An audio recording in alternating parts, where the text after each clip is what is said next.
Good morning. It is about 5:55 a.m. Friday morning. Don't know if we're gonna get a full workout in here at Co-Movement. This might be a two-parter, but we're gonna hit some back and biceps today. We had some good workouts this week. I wouldn't say that I wouldn't say it's a deload week. I feel like we did less when I look back at the videos, but I don't feel like it was less. And I think that's all that really matters. So we got 2 leg days in. We had some core this week. We had a really good bench day. We had a good shoulder day, even though it was short. Woke up the next day and I was like, oh yeah, shoulders got hit. So we're gonna hit some back and biceps today.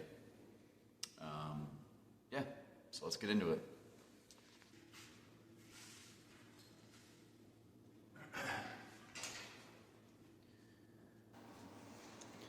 Alright, so we started today's workout with some cable curls on the jacked up fitness machine.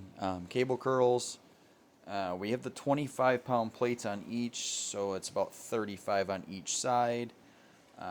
Nice warm up. This machine's really smooth. I've really grown fond of it over the last few episodes of different stuff on there. It's got a good tension to it, and so we warmed up on here nice and slow. It's important to get the biceps warm. We don't want to get into anything heavy without getting the right warm-up going.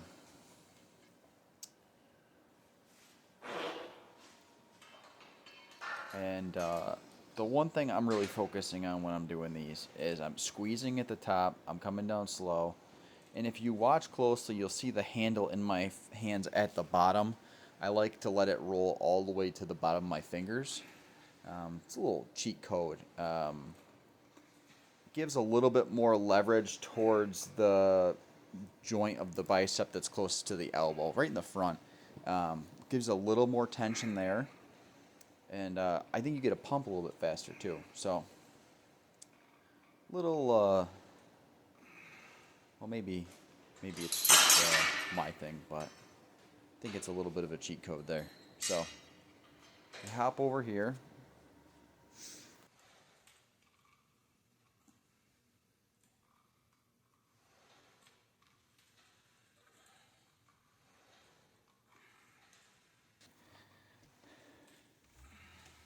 And now I like to squeeze these together, the handles. I like to come in as I come up, and then I like to let them down nice and slow out.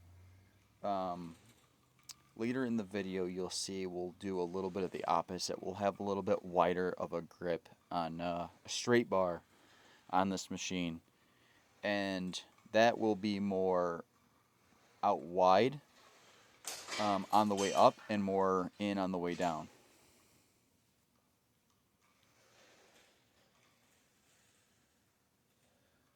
Now, I always tell you guys to keep your elbow in place when doing any bicep, tricep movement. Keep the tension on the part that we're working. In this exception, I am letting my elbows come back to get my arms completely straight. This would be the equivalent of doing seated bicep curls on an inclined bench where you lay back and let your arms really hang. And that's what I'm doing here. I took a step forward to where the handle actually starts behind me.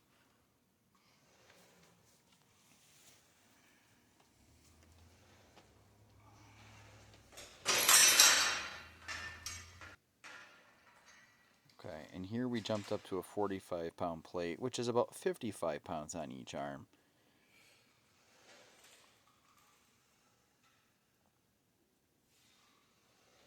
Really focusing on the negative, bringing it down really slow, not just dropping it.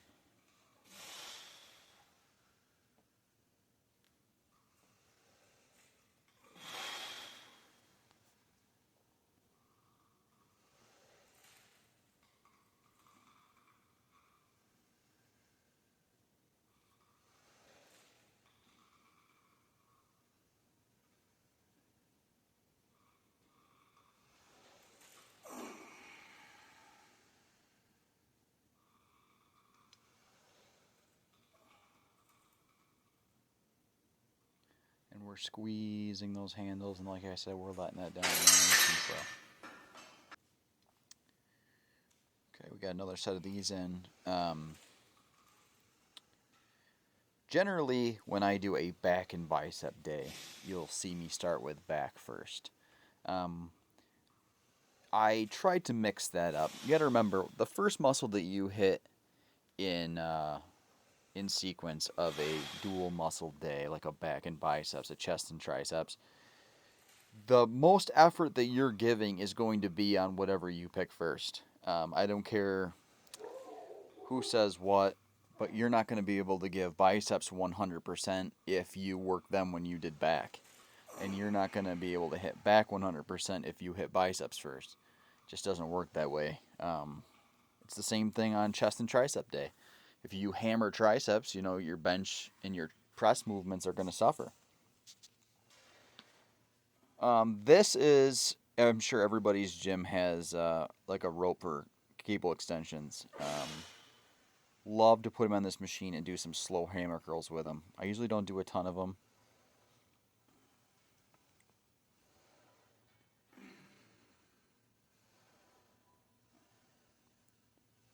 But works out well. Okay, here we went to the straight bar. This is where I was talking about where we're coming down a little closer, and when we get to the top, it's a little bit wider of a grip. So we're hitting the inside of that bicep, where on the opposite end, we were hitting the outside of it.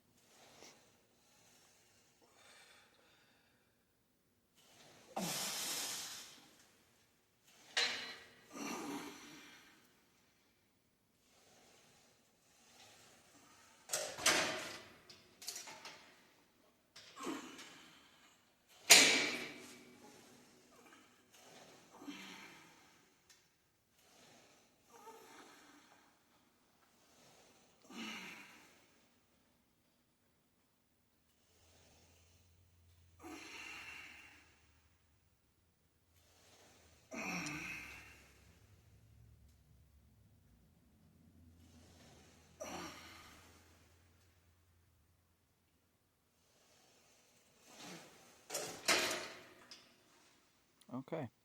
So we finished up at co-movement. Luckily, it's only like a 4 or 5 minute drive home for me. Then we picked up back day right here at home. We started off with some sets of 10 of wide grip pull-ups. Like I said, just told you with muscles being fatigued going into stuff, I usually do these at the end of my workout. Today we switched it up. We put them in the front. So we were able to get 4 or 5 sets of 10 of wide grip pull-ups to start the day for back day.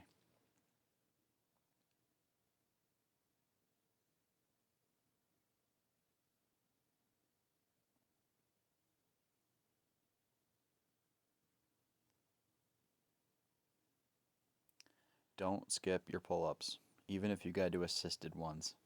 Get some sort of pull-ups in. And the funny thing about this is, after I got done doing pull-ups, you'll see me hop over to the lat pull-down machine, and the pump was like 50 times better.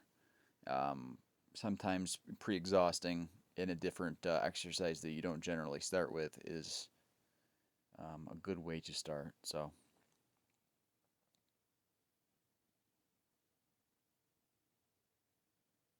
Okay. We went over to some wide grip. So something a little different also today. We were supersetting 10 behind the head and 10 in front. If you've never done lat pull downs behind your head, you'll feel a great pump in a little bit in your traps, mainly middle upper back. There was this weird stigma for years. It was usually with shoulder press. A lot of people are always saying, "Oh, don't do shoulder press behind your head. Oh, don't do lat pull downs behind your head. It's not good for your shoulders." And what I always tell people is, if you can do it now, continue to do it, because a lot of the issues with stuff behind your head with people was shoulder mobility issues. So if you can currently shoulder press a standard bar above your head from behind your head, continue to do it. And if you can do lat pull downs behind your head, continue to do it. If you can't, that's okay. Don't start. Work on your shoulder mobility, do mobility exercises. But definitely, if you can do these, what a great addition.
So we completed back and biceps today, 2 separate workouts, and I thought I'd finish this up with something a little different. So usually, probably at least once a week, somebody asks me, "Hey, what do you take for supplements?" And I thought, hey, you know what? Let's do a rundown of what supplements I take, and also, no, I do not get paid by any of these companies. If they want to, they know where to find me. So, first thing I start with is protein. Optimum Nutrition, chocolate peanut butter. You can't go wrong with chocolate peanut butter. 120 calories, 3 grams of carbs, 25 grams of protein per scoop.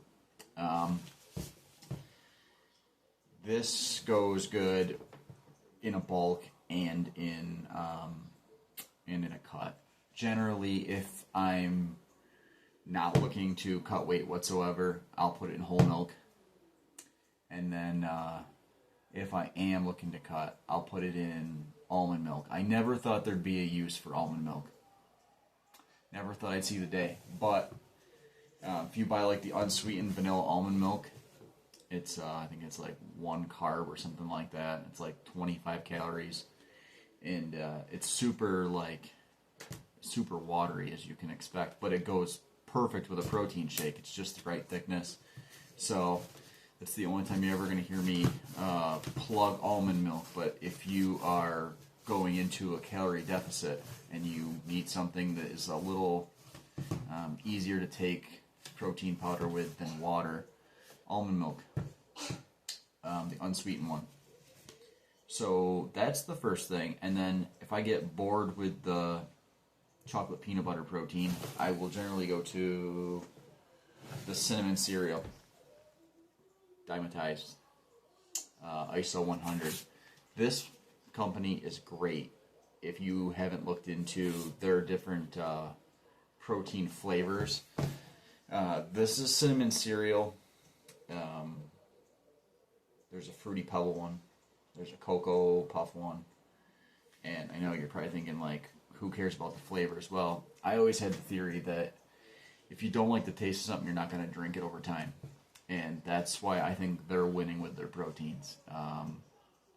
This cinnamon cereal one is really good to put in like pancake batter. Like, go buy some Kodiak pancake batter and put 2 scoops of this in there, and it gives it just a little bit of like a cinnamon taste in there, and only 110 calories, 2 carbs, 25 grams of protein, 1 gram of fat. Yeah, so those are the 2 as far as protein goes that I balance throughout the year. In my heyday, 20s, loved mass gainer powders. Don't need them. metabolism isn't what it once was, where I could drink, I used to like the MHP up your mass and all that stuff. That stuff was great. I'm sure it still is, but don't need that to put on size anymore. As far as pre-workouts, all the raw nutrition pre-workouts, all the Chris Bumstead stuff, all of the flavors are good. The Chris's super secret stuff is phenomenal. And the best part about the raw nutrition company with their pre-workouts is they have so many different variations now. It used to be like, this is like the strongest one. And I'll be honest with you, it's too strong for me. Like, it's like, I take it and it's good for like an occasional crazy workout. But I'm going to go back to their other one, which is like their essential pre-workout, where you can take like 1 or 2 scoops instead of one giant scoop. And that one hits a little bit smoother. This one hits me like a rock, especially if I don't eat before it. So yeah, go on Raw Nutrition's website. All of the pre-workouts on there. Like I said, if you're just starting out, go with like the essential one. Or if you're just not used to stims and caffeine. This one in particular is loaded. Like most of the pre-workouts have like 3.2 grams of beta-alanine, gives you like the tingles, gets you really ready to go. This has 6.4. So that's almost double what like the generic pre-workouts that are on the market has. Now this I will take for probably about 8 months out of the year. Has 5 grams of creatine in it, and I love GAT's Jet Mass, which is also 5 grams of creatine. Has some carbs built into it, leucine, taurine, glutamine. This is a great post-workout recovery.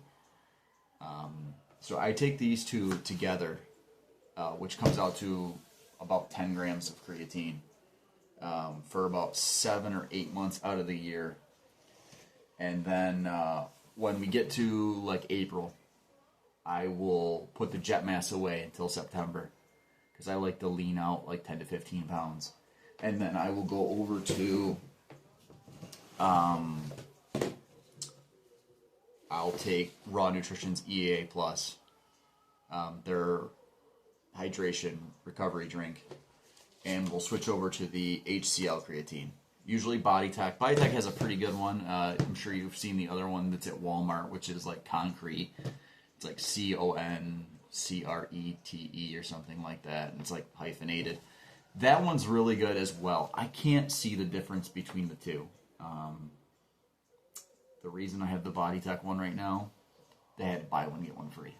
So you can't beat that.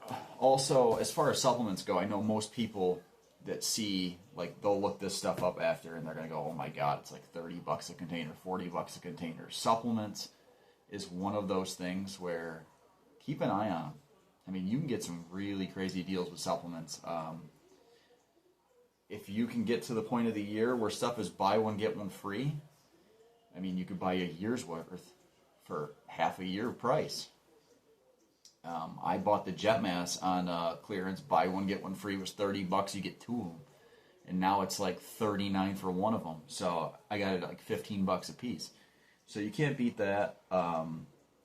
So that is generally my rotation of supplements. As far as shakers go, I know it's completely irrelevant. The $4.98 Athletic Work Shaker at Walmart is just fine. I used to buy all the fancy shaker cups, and they'd get crushed in the mail, or you'd have them for 2 weeks, and you shake them a couple times, and all of a sudden the seals leak. They don't even bother. And some of them are like $20, $30, $40 now. I'm like, yeah, that's not happening. $4.98, Walmart.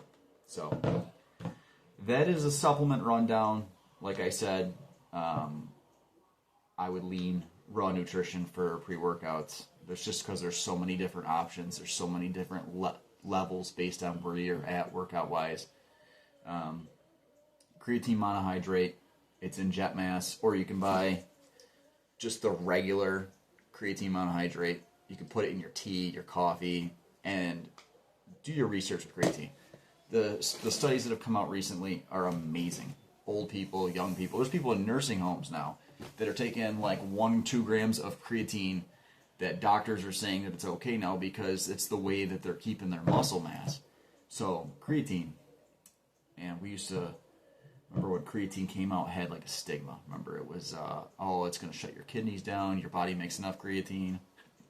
That went by the wayside. Now, health professionals are using it, bodybuilders use it, 80-year-olds use it. So, really good thing to put into your routine.